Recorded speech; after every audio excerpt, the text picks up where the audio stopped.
हाँ तो दोस्तों, आप लोग जानना चाहते हैं कि प्रदूषण क्या है।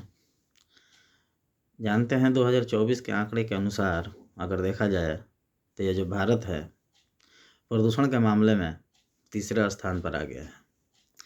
अगर ऐसे ही जनसंख्या में वृद्धि होता रहे और प्रदूषण बढ़ता रहे तो शायद एक दिन ऐसा होगा कि भारत में रहने लायक नहीं रहेगा।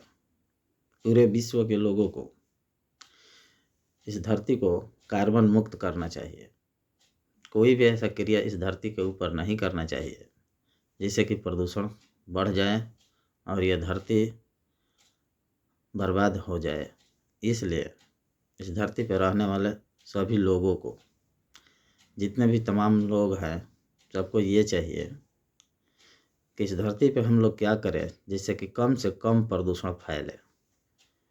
गाड़ी चलाने वाले को अपने गाड़ी के अंदर सीएनजी मशीन लगाना चाहिए जिससे कि गाड़ी से निकलने वाला जो कार्बन है, जिसे क्लोरोफ्लोरोकार्बन कहते हैं, उसे भी ये धरती सुरक्षित रहे। वैज्ञानिक लोग दूसरा ग्रह खोज रहे हैं या दूसरा धरती खोज रहे हैं इंसानों को बसाने के लिए। मैं पूछना चाहता हूँ, इस धरती पे 8 अरब लोग रहते हैं, क्या सबको दूसरे ग्रह पर बसाना संभव है?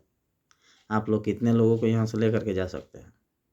आप लोगों को ये चाहिए, ये प्रयास करना चाहिए वैज्ञानिकों को कि इस धरती को रहने लायक बनाया जाए, इस पर कम से कम जनसंख्या फैलाया जाए और ज़्यादा से ज़्यादा लोगों को शिक्षित बनाया जाए ताकि इस धरती पर कम से कम कार्बन फैले। तो ये वैज्ञानिक लोग दूसरे ग्रह का तो खोज करते हैं, मगर कभी इस धरती के बारे में ये नहीं सोचे होंगे कि इस धरती को ही रहने लायक बनाया जाए ताकि इस धरती पे जितना कार्बन फैल रहा है उससे ज़्यादा कार्बन न फैले और सभी लोग धरती को बचाने के उपाय सोचें।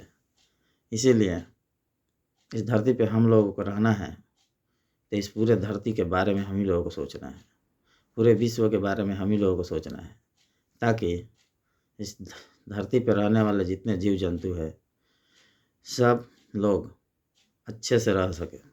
आगे मैं कुछ नहीं कहना चाहता।